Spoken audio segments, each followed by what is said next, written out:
Bonsoir. Oui, je vais aborder sur le plan historique, ça n'a pas été signalé, mais le département de la Vendée a quand même une singularité, c'est qu'il a été créé par le fait révolutionnaire, et donc on ne peut pas le comparer à la Bretagne, qui est une région historique très lointaine, si je puis dire. Et puis, par ailleurs, effectivement, on est en train de s'inscrire sur la Vendée à 10 ans, et de plus en plus, il est question, et notamment à l'occasion de la future élection présidentielle, de supprimer les départements français.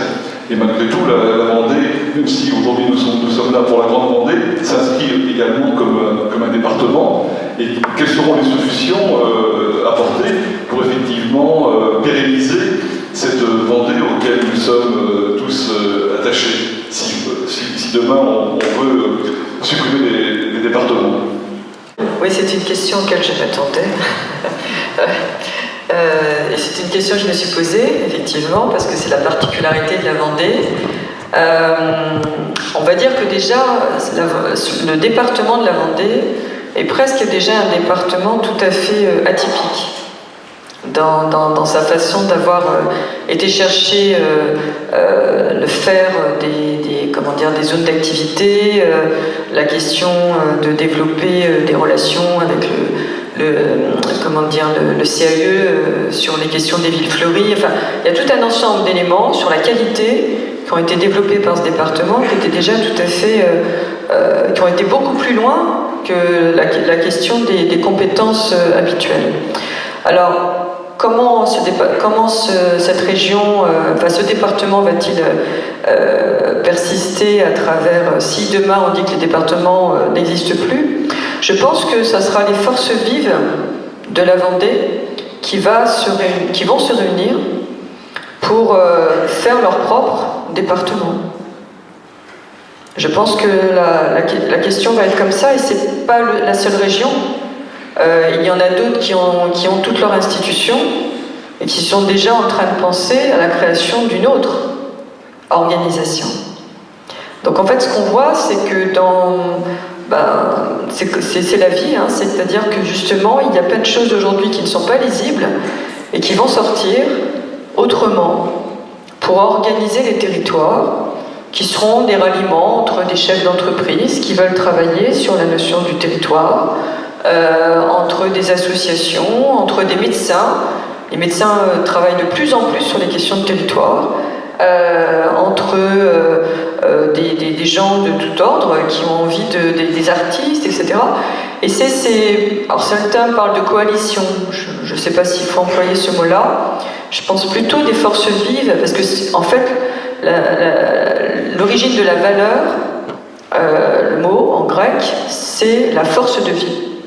Une valeur, c'est la force de vie. Voilà. Donc à mon avis, la valeur de la Vendée va persister par les forces de vie qui vont résister de manière créative. Voilà. Et créatif, ça ne veut pas dire créativité à tout va, ça veut dire création. C'est-à-dire à partir de cet intime de la Vendée de chacun d'entre nous. Vous voyez, je me mets déjà dedans. Donc je pense que la solution, il n'y a pas de solution miracle.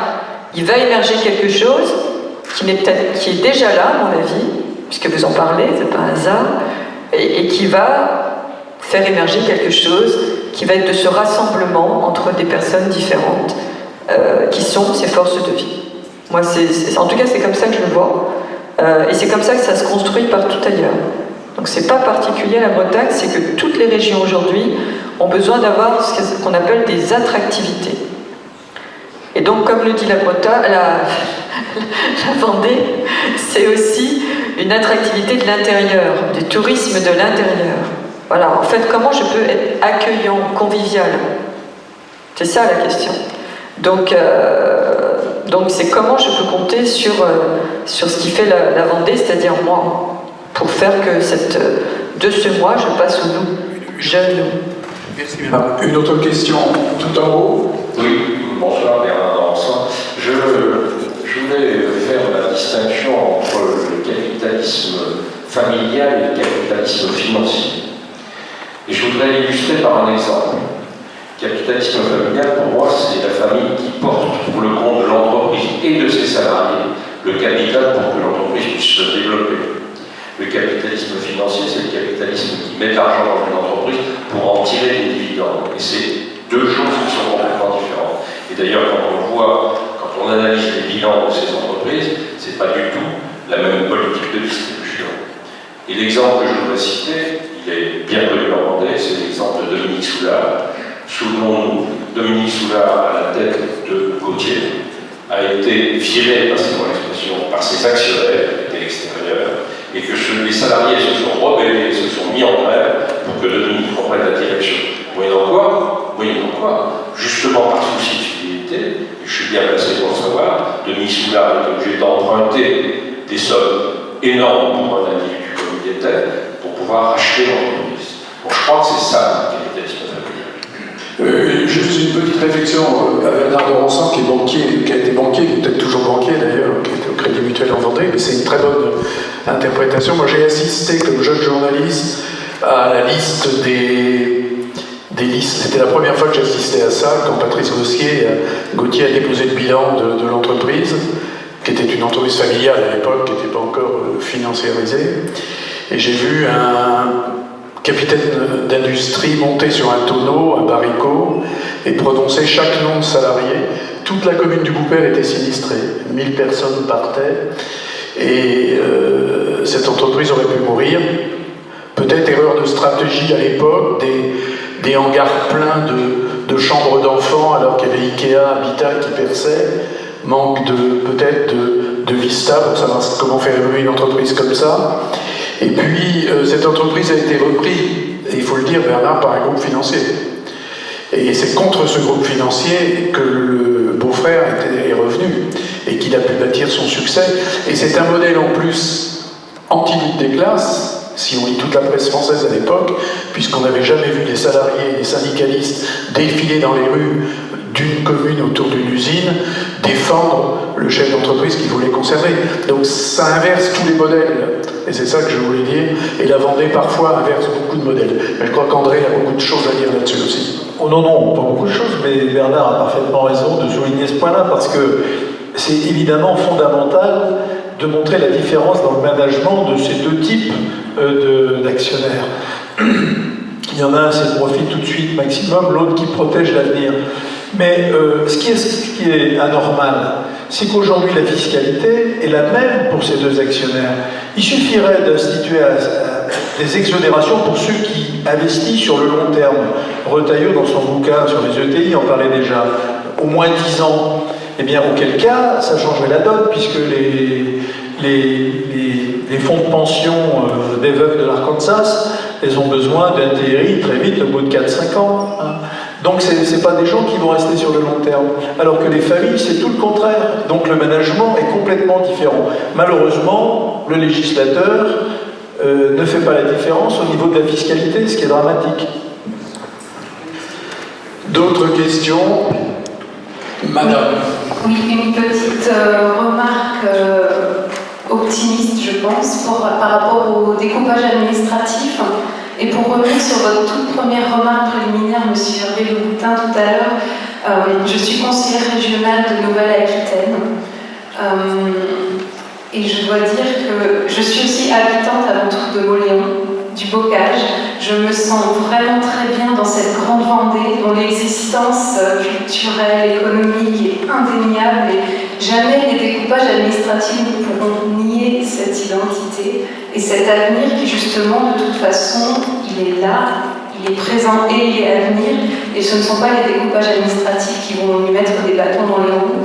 Et je pense que pour le Bocage notamment, cher Monsieur le Président de l'AGLO2B ici présent, c'est au contraire une opportunité cette nouvelle région parce que le Bocage va pouvoir peut-être bénéficier de la dynamique à la fois de la Grande Vendée et de la Nouvelle-Aquitaine qui est en train de se mettre en place.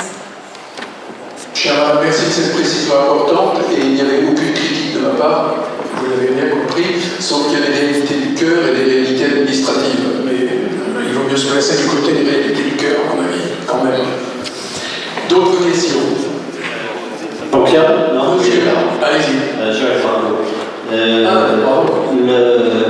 le thème était l'école de boom de l'économie vendéenne, et donc c'est pas une question, plutôt un témoignage. témoignage que je voudrais apporter. D'abord, il faut se rappeler l'histoire.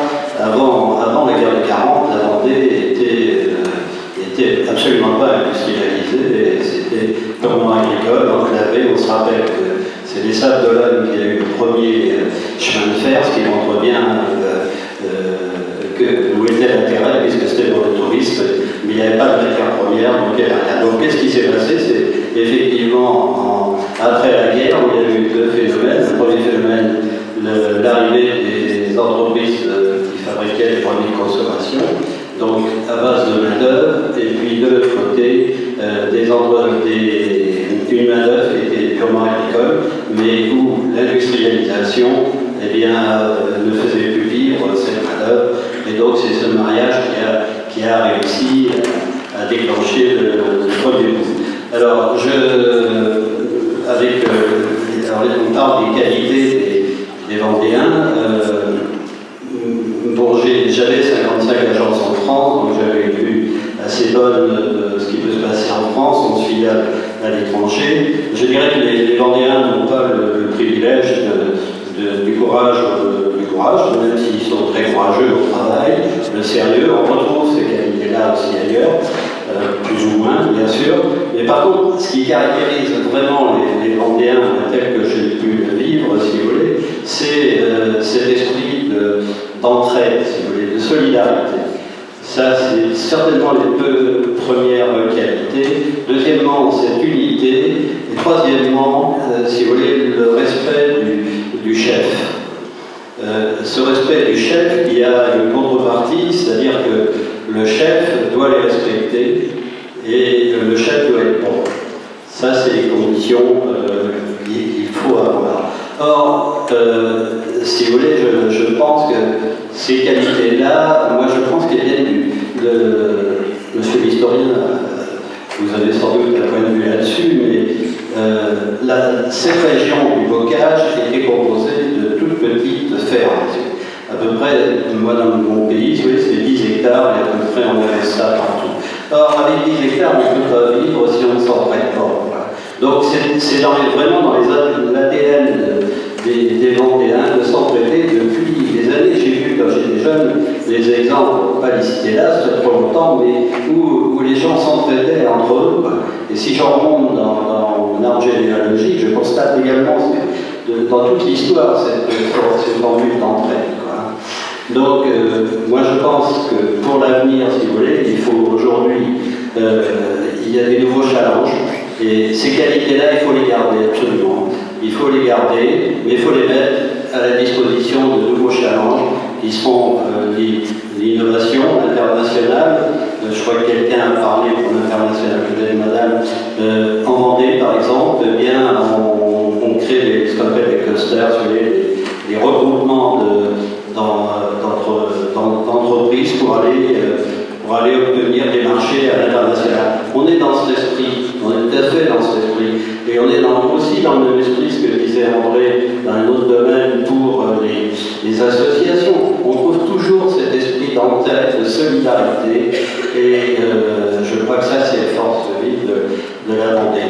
Donc il y aura des nouveaux challenges, mais ces nouveaux challenges vont être un peu plus compliqués. Il faudra certainement amener d'autres valeurs, sans doute une éducation plus importante. Je m'occupe de jeunes aujourd'hui qui ont des projets, si vous voulez, qu'on soutient.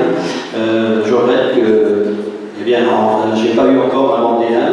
Je peux vous dire que c'est vraiment des jeunes extraordinaires. Vraiment, il y a des gens qui ont des profils formidables, des projets formidables, pas du tout farfelus.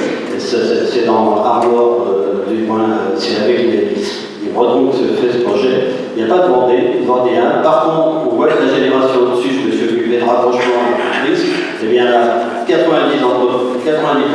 entreprises que l'on aidait étaient reprises par des Vendéens. On perd 10%. Merci Joël pour toutes ces précisions. On aurait pu aborder un autre thème parce qu'on n'est pas là pour faire de l'angélisme.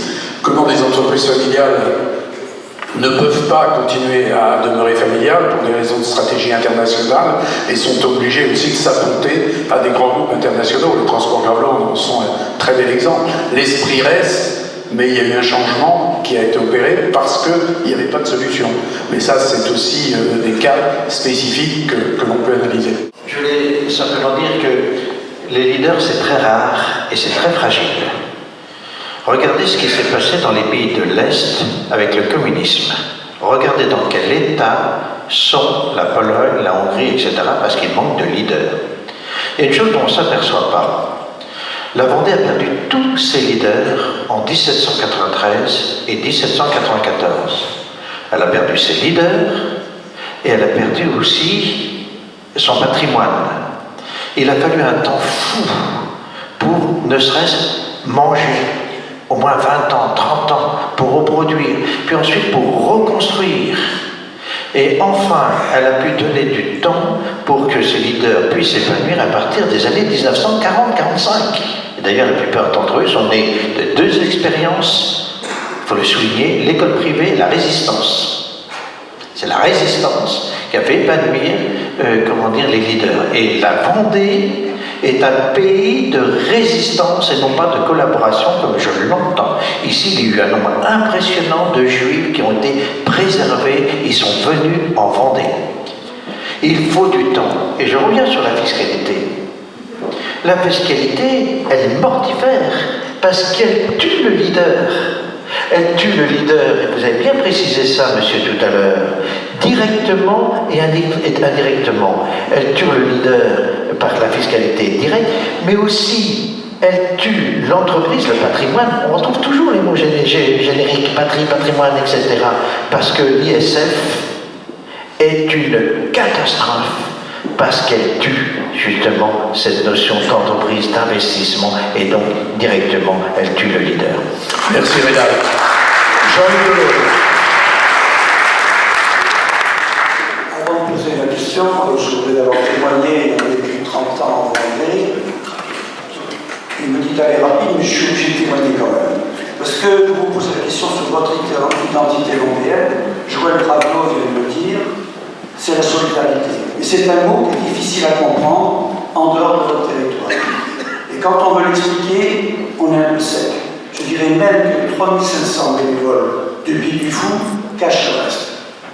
Il faut faire attention. Alors moi je me pose sur l'avenir, moi je suis à Saint-Malo et je suis mon épouse, c'est autre chose, c'est un territoire non solidaire, très dur. Et nous sommes en train d'essayer de nous rassembler. Pour simplement une chose, c'est ce qu'a rappelé André, c'est, rejoignant d'une autre manière le propos de Ronald Séché, c'est qu'on a, quand on est entrepreneur, individuel, familial, comme vous l'êtes tous en Vendée, on a une nouvelle souffrance, c'est celle de la fiscalité. Et en dehors de la fiscalité, c'est le fait qu'on a des barrières au continuum de l'intelligence créatrice collective que vous créez autour des entreprises. Ça, c'est terrible. Alors, comment faire demain? Je pense qu'on a une chance. On a parlé du numérique. Vous avez des orientations internationales, à Saint-Malo aussi. Je pense qu'il faut se servir du numérique pour interpeller nos clients, nos fournisseurs et tout, sur l'intelligence du projet d'entreprise pour le pérenniser tout en gardant la maîtrise familiale. C'est un outil qu'on a commencé avec le crowdfunding pour lancer des jeunes entreprises, et pourquoi pas l'appliquer à une dynamique autrement plus importante, qui est celle de la pérennité des entreprises familiales. Et ça ne peut partir que d'un territoire, à condition qu'il soit ouvert sur l'international. Parce que le salut ne viendra pas de l'intérieur du pays, dans un premier temps, il viendra que de votre force de réseau international. Parce que c'est une remarque que je me permettais de faire. Merci Jean-Louis. Une autre question il y a peut-être une réaction à ces propos. Sinon, il y a quelqu'un qui peut nous parler du numérique. Non, Hervé Vigo ne veut pas forcément parler du numérique, mais je voulais rebondir sur les propos de Joël Gravelot tout à l'heure sur l'autorité et sur le reste du chef. Je crois qu'une des particularités du territoire, ça correspond à ce que Michel Serres a écrit, c'était il y a 4 ans dans le point, que la seule autorité qui doit être fondée et sera fondée demain sur la compétence. Il n'y a aucune légitimité demain j'ai presque jusqu'à dire à une élection qui sera plus ou moins usurpée. On va voir des choses bizarres se passer depuis quelques temps. Moi, je n'arrive pas à comprendre ce qui se passe aux États-Unis, ce qui se passe, des choses dont compétent. Et je pense que là, ce respect des autorités, il est fondé là-dessus. Pour dire un autre petit mot par rapport à la perche que me tend Jean-Michel, c'est pas tout à fait ce que numérique, mais c'est sur la créativité et la labellisation par la French Tech. Il y a uniquement 2 territoires en France reconnus, territoires French Tech, en dehors de villes, c'est l'Alsace et la Vendée. C'est pas un hasard. Merci, merci monsieur. Est-ce qu'il y a une autre question, Jean-Michel? Une réaction? Oui, une réaction, bien sûr. Oui, il n'y a pas que des questions, il peut y avoir des réactions. Monsieur? Monsieur Dubois, j'ai une petite question. Quand j'ai entendu tout à l'heure Mme Moreau et M. Liébaud, j'ai cru entendre, en fait, mon patron allemand. Je travaille pour une PME, je ne travaillais pas dans une PME, et j'ai fait un parallélisme fou de la manière dont vous parliez. C'est une boîte qui avait 100 ans, qui est à Schaffenburg, en Allemagne, et vous disiez la même chose. Mais monsieur, vous avez parfaitement raison. C'est le Mittelstand allemand. Nos amis allemands, leur succès proviennent de ces ETI, ils en ont 12 000, qu'ils cultivent, qu'ils aident, qu'ils protègent. Et ces moi, je vais souvent en Allemagne parce que j'ai beaucoup de machines qui viennent de là-bas. Et franchement, on retrouve exactement ces mêmes valeurs. Et la différence, c'est qu'ils ont à la fin plus de moyens que nous. Au fond, je suis désolé de parler de fiscalité, mais pour 100, si on compte 100 gagnés par chaque entreprise en Allemagne ou en France, un Allemand, il lui reste 50% de plus que le Français. Alors voyez-vous, quand on va à la guerre et qu'on a 50% de moins de munitions, c'est compliqué pour gagner la bataille. Merci, Jean-Michel. Je pense qu'on va pouvoir conclure, puisqu'il n'y a pas de... Je demande un petit mot à chacun, et après je cite le pape de cette soirée, qui est le pape Papin. Parce que j'ai gardé trois petites citations. Je peux le dire, d'accord. Écoutez, je vous passe à chacun le micro, et vous avez cette minute de totale liberté sur ce que vous avez envie, sur le débat ou sur autre chose, mais vraiment c'est votre mot de la fin. Madame. Alors ce qui a été dit me semble important, compétences. Je pense qu'aujourd'hui on voit tous cette question des compétences comme un élément essentiel. On voit tous combien le métier qu'on fait aujourd'hui peut ne même plus exister dans 3-4 ans. Et combien cette question nous pose bien des questions de notre adaptation. Donc c'est pour ça que d'ailleurs ces projets autour des territoires apprenants tout au long de la vie et de ces grandes organisations qui s'en occupent, mais il faut que ça redescende. Voilà. Il ne faut pas que ça reste en haut. Parce que l'ONU, l'UNESCO, l'OCDE, ils sont tous convaincus, même le Comité mondial, sauf que maintenant, voilà, il faut que ça se fasse concrètement pour que ça puisse partir du travail donc sur les territoires, qui mettent en ligne justement des entreprises qui veulent faire monter les compétences de leurs salariés, non seulement individuelles, parce que ce n'est pas que les compétences collectives.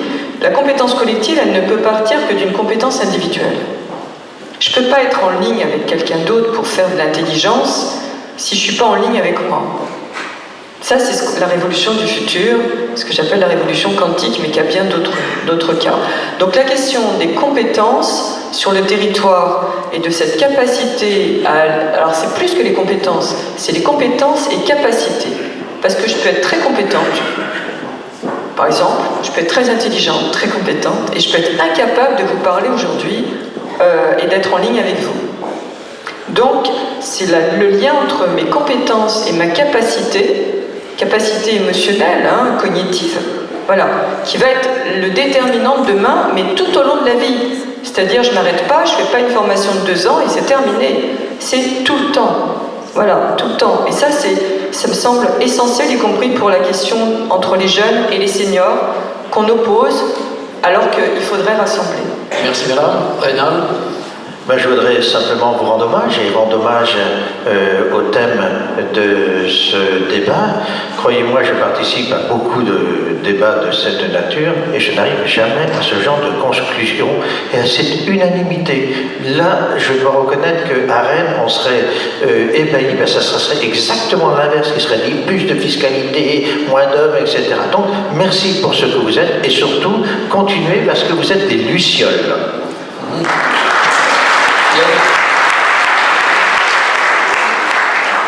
Quand les hirondelles volent bas puis qu'on mouille, on les signe d'eau. Juste dire que moi, on a une affaire dont on n'a pas beaucoup parlé, mais qui peut-être pourrait me résumer un peu. Dans l'esprit vendéen, on a une malice qui voit d'ailleurs dans vos ailes, quand vous entendez quelqu'un qui dit juste une bêtise de même, et cet esprit-là survole un peu pas mal de débats, pas mal de rencontres, pas mal d'envie de se rapiloter, et comme le gars qui disait « On les rendu n'a rien quand il s'est assis qui t'a debout ».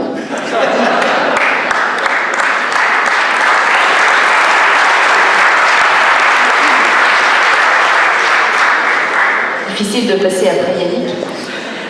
Donc moi je voulais juste dire que si on veut exister encore demain en tant qu'entreprise familiale, c'était de faire en sorte que notre modèle économique, nos entreprises restent agiles, c'est-à-dire qu'elles puissent s'adapter à un monde en perpétuelle mutation, évolution, et tout ça en faisant confiance à nos salariés, tout simplement.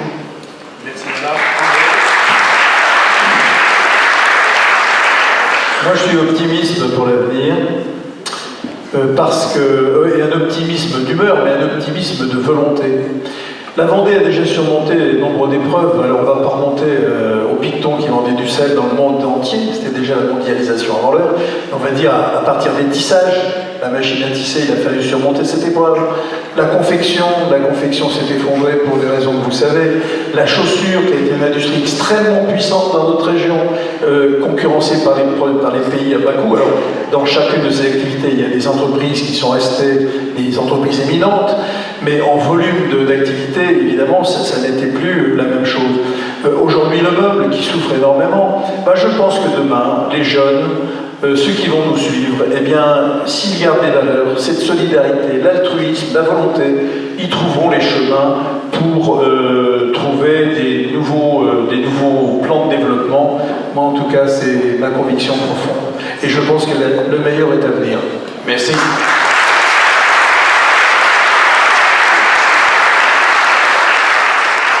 Alors moi je vais terminer sur une note très subjective. Je viens de Bruxelles, qui est une région qui sociologiquement, historiquement et culturellement n'a rien à voir avec la Vendée, donc c'est toujours très gai de venir en Vendée.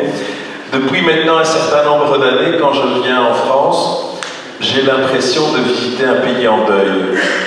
C'est-à-dire un pays qui doit faire le deuil d'une certaine image de lui-même.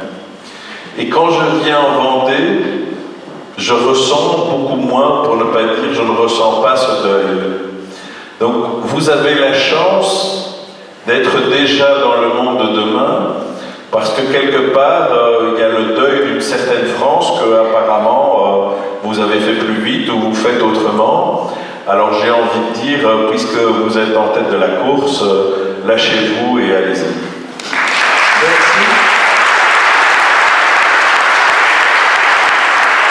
Je voudrais, pour conclure à mon tour, d'abord remercier le CERA, remercier tous les membres du CERA qui m'ont permis d'assister et d'animer un peu cette soirée, en vous disant que le côté réfractaire des Vendéens, c'est vraiment d'être capable de passer 2 heures, 2 heures et demie ensemble sur un thème qui n'existe pas, puisqu'en fait la Grande Vendée n'existe pas et qu'elle est à inventer tous les jours. Donc je vais reprendre ce que terminait le pape Papin, qui a bien exprimé les choses, qui a une fierté vendéenne qu'il répand partout où il va. Pas sur le premier point, sur l'absence d'une grande ville, parce que ça on en a parlé, et tout le monde le sait que dans la Vendée qu'on aime, l'absence de grande ville a beaucoup compté, mais ces 2 dernières exhortations qu'on pourrait faire nôtres, et qui pourraient nous servir pour une formidable campagne pour que enfin cette grande Vendée existe et qu'on puisse l'administrer à notre manière, il y aurait intérêt à rapprocher concrètement ces différents territoires et à faire émerger la grande Vendée. Ça, je crois que vous pouvez tous acquiescer. Et à la fin, il faudrait que des élus, suivez mon regard, des chefs d'entreprise, suivez mon regard, prenne le leadership de cette démarche pour s'affranchir des frontières administratives. C'est tout le bonheur qu'on peut souhaiter à la Grande Vendée. Merci à tous.